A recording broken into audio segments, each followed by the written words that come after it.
finally, we have Lainey Wilson on Pure Country. How are you? And it's so nice to finally meet you in person. I know. I feel like we've hung zoomed out in each several other's times. living rooms. We've shared our French bulldogs Yes. together, but now we actually get to like sit I down and know. hang out. So, whirlwind that's happening with you Whirlwind. right now. Like you're playing late night TV. You've got 2 number ones now. I mean, what has the last 6 months of your life been like? If you could sum it up in, a few words.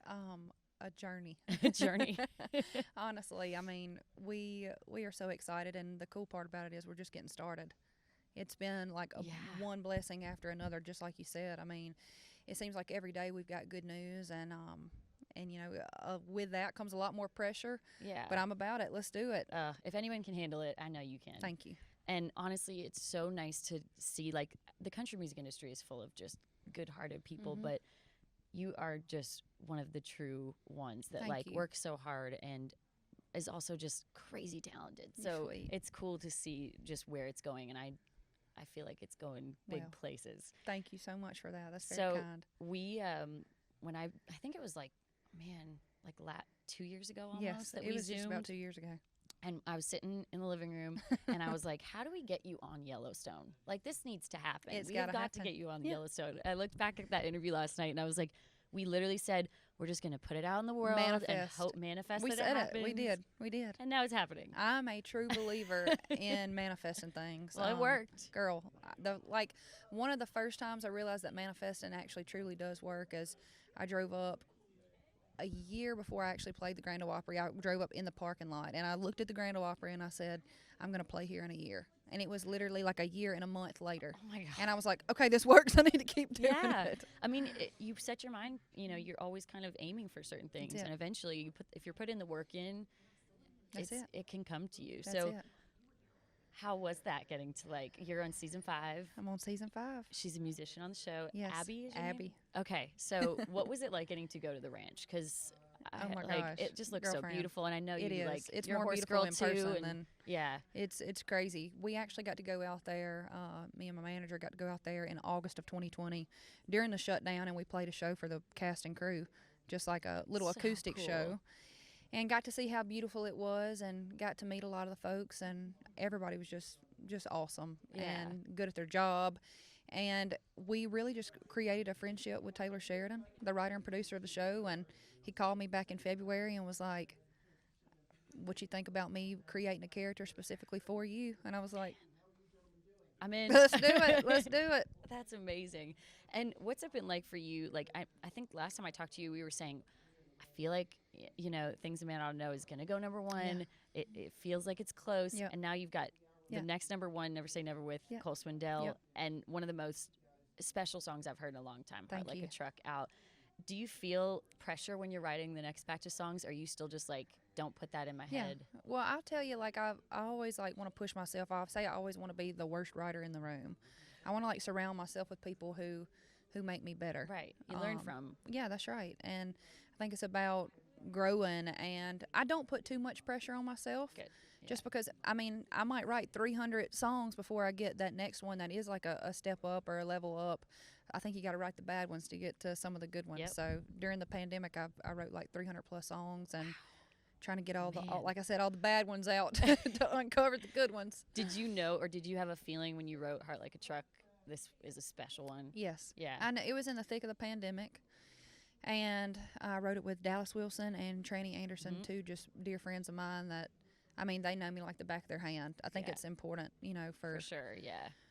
for people that you sit down to write a song with, for them to know you and know what you're trying to say. Sometimes it's hard for me to get it out and put it on paper, and they get it. They understand my heart, and they understand what I stand for, and I understand their heart and what they stand for. Right. And so to be all on the same page, and like I said, it was in the middle of the pandemic. We were all going through a lot of things. We were trying to figure Yes. out a lot of stuff. Yep. And we were like, you know what, let's just be real. Let's be vulnerable with ourselves and with the people who are going to hear the song. Ugh, it's so good. And the video for it just like gets Cowgirl me. up. Oh my gosh. We always talk about we've got to do a horseback interview at some point. We've got to. 'Cause We I do. miss riding horses, I and that know. video just like, was it cool to get to bring that part of your life Yes, back it felt like into I was it? right at home. Yeah. I was on a horse before I could walk. I'm sure just Yep. a lot like you. Yep. And just it was a huge part of my childhood, and that's one of the main things that I've missed about being here in Nashville. I don't have a farm just yet. That's going to be one of the first things that I do. I'm ready to get some horses. I'm ready to do some stuff that I write about and, you know, get reconnected with that side. But yeah, like we filmed the video for 2 days straight, and I was like, wow, this is south of Nashville. Okay. Yeah, on a beautiful farm down there, and the horses were great. They were cutting horses, which I don't know a lot about. I've ridden one cutting horse before, and like it definitely makes you go, oh, I'm not as good a rider as I thought I was. Girl, same. I was like, I mean, we're used to that redneck ride. Yeah. Like jump on, drink a beer, and hold on. Not like where you put a little bit too much leg and you're like, oh, there's no horse under me anymore. Yeah. So completely different kind of ride and completely different kind of horse, but it's all just good for the soul. I bet you, like, with just the craziness that you've been in recently, even though you were working shooting the video, it was probably so therapeutic for you to be around horses again. It truly was, and kind of being able to kind of lean into a little bit of that acting thing, Get not knowing what's around the corner, you know. I was like, well, here we go. This is a good opportunity. Have you done any acting before? No, I've created, like, I have these little character skits that I do, and I kind of started doing that during the pandemic to keep myself and other people entertained. And really started enjoying it. And then I started working with an acting coach, just really not like, it's not about learning the lines and like, she's not teaching me how to act. She's teaching me like how to be like more present in the moment and listening. Like, it sounds so silly, but that's what it's about. It's about like just responding the way that if you said something to me right now, how I would respond, you know? Right. So I'm learning. Man, that's cool. Is it challenging in a good way that you feel like this is like the next step you need to take? Because I feel like you're someone like me, you know, you could just do music forever, but I think you would get bored. You have to kind of keep pushing the envelope. I'm ready to do it like of course, you know, music's gonna be number one because that's where it started, you know, songwriting. I was a songwriter before I was anything, so that is always gonna be my baby. But I love creating things. I love any kind of creativity like that, and this is really opening the door for me to like expand on that. Oh, for sure. So I've been acting a fool my whole life, man. Let's just do it behind the camera now. Now she just gets to get paid for it. I know that's what my mom said when I was a kid. She's like, you never shut up, and now you actually get paid to talk for a living, so you're in the right place. So new music, obviously. We're getting a taste of it with Heart Like a Truck. How excited are you for this new batch of music that's coming? Oh, girl. I mean, I'm partial because it's mine. Yeah. They're all like my babies. But I will say I think that you'll definitely be able to tell the growth just as a songwriter, as a singer, as a person. I think you're going to be able to see that. I hope so, at least. I think we've all done a lot of growing during this time. For sure. And, like, just, you know, found out what was important in our life. And I feel like that definitely affected your writing, I'm sure. Like, oh, my gosh. For sure. What you're writing about. That's right. Working with Cole Swindell, what was that like? And how did it happen that you actually got to be on Never Say Never?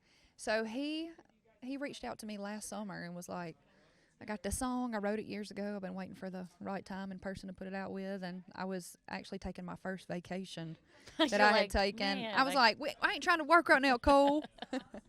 But I was on a beach in Mexico drinking a pina colada, and he texted me the song, and it had nothing to do with pina colada, but I listened to it and I felt something. I was like, this song is special. And I realized who wrote it. It was him and Jesse Alexander and Chase McGill, like just incredible writers that I look up to. And I knew immediately, I was like, I got to be a part of this. And I think it's important for people like Cole who have been there, done that. I mean, he's had 10, 11 #1 songs, maybe more.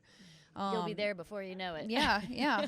Just like, well, thank you. You're welcome. But like taking a chance on people like me who were really just getting going, you know. How many, though, you can be honest with this. I'm like, I feel, you know, a lot of people, especially in the industry, always talk about they've, you know, seen your work and known how talented you are for so long. But then when the whole world got to like jump on that and realize it, how many duet, you know, opportunities were thrown your way? Because I'm feeling like just in the whole collaboration world we're in now, I'm like, I think a lot of people were probably knocking at your door. Yeah, there's been a few. Yeah. I'm telling you, I'm all about collaborations. Yeah, like, it's fun. It is fun. I think, I mean, the pop world does it a lot, and I love that country's doing it now because, I mean, what's wrong with sharing each other's fan base? Yeah, and also just getting to hear voices together.